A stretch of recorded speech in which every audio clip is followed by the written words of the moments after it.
Hi, my name is Piotr Bucki and I help companies and entrepreneurs hone their message, making their communication better by helping them put science and what I know into practice. And when it comes to startups, that means I help them work on their pitch and their business communication.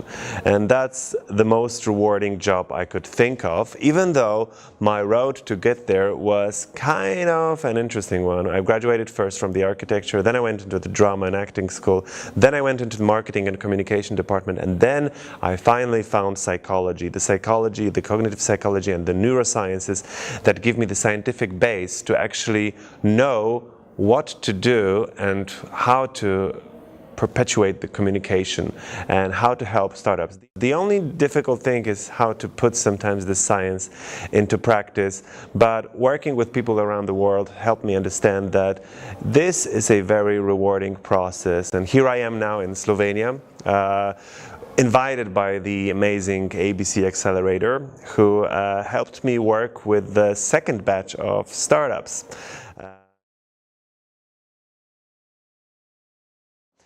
It was very, well, as usually it happens by accident, but you have to notice those little accidents and make them happen, put them into the movement.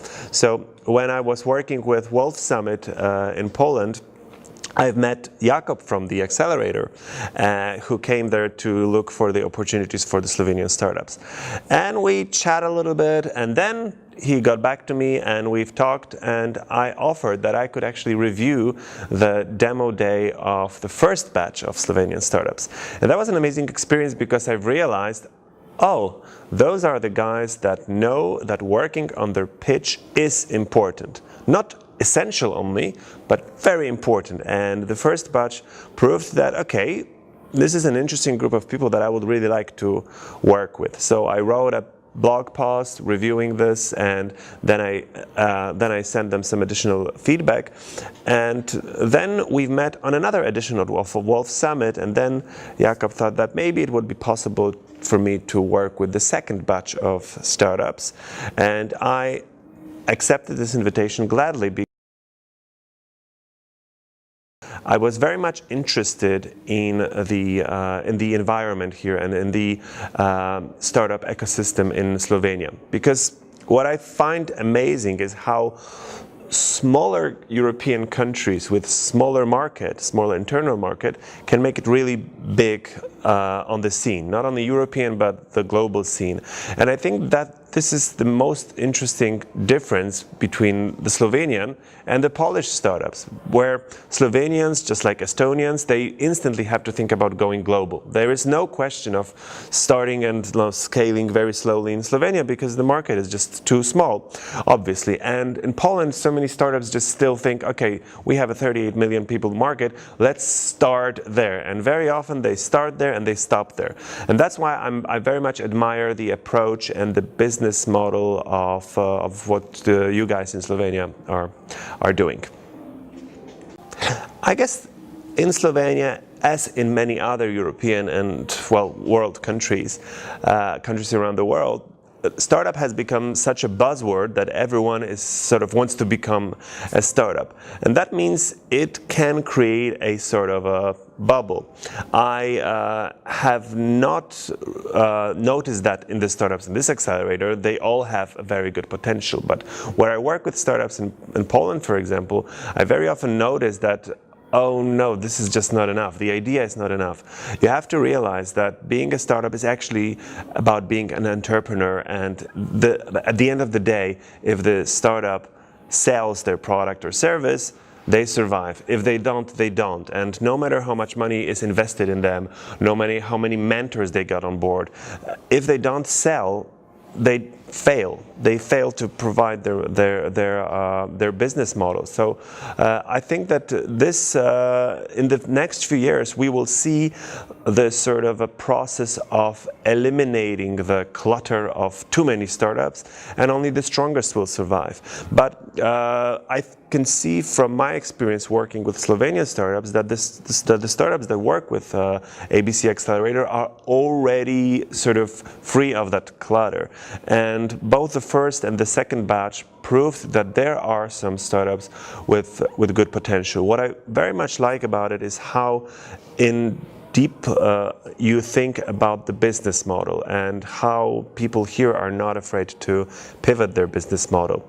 Not pivoting too often, because that would be dreadful for any kind of enterprise, but I think that people are not afraid to look for new ways. And being here for 1 week, I've just seen people really working hard and on very interesting solutions. And of course, as a science enthusiast and evangelist, I was very much interested in solutions suggested by startups like NerveTech, but I was also very intrigued by solutions provided by startups like Crypto with their Bitcoin arbitrage. And actually, that's a funny one, because those were the first guys on earth to actually convince me that Bitcoin is worth my interest. So that's a big thumbs up for them.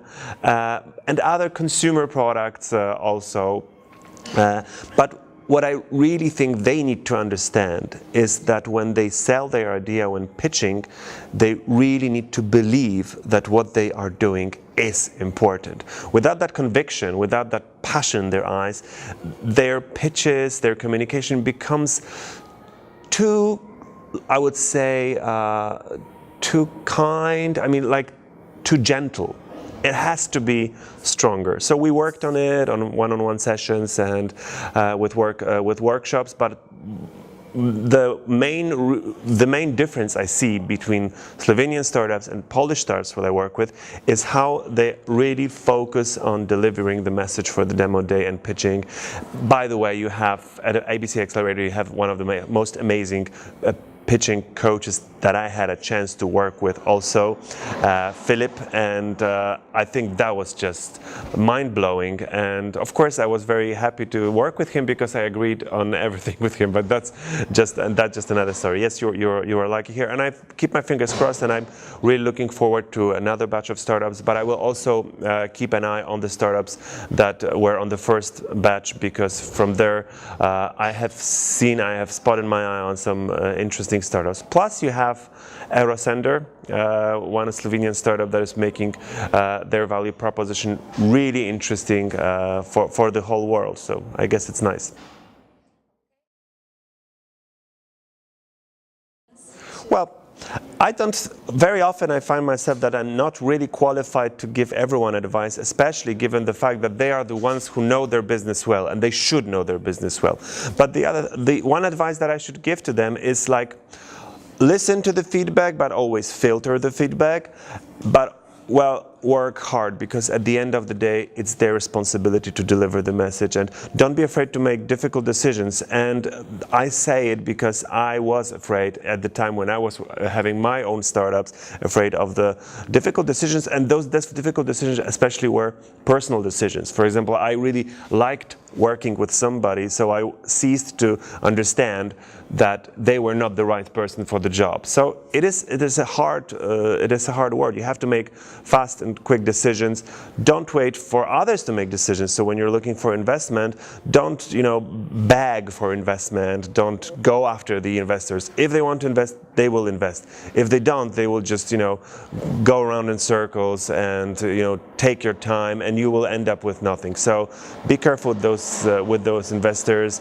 Do your job and believe that you are really changing the world. I'm an idealist, but I believe the startups can change the world by making the medical more accessible for the others, by making the cryptocurrencies work, by making people dress nicely.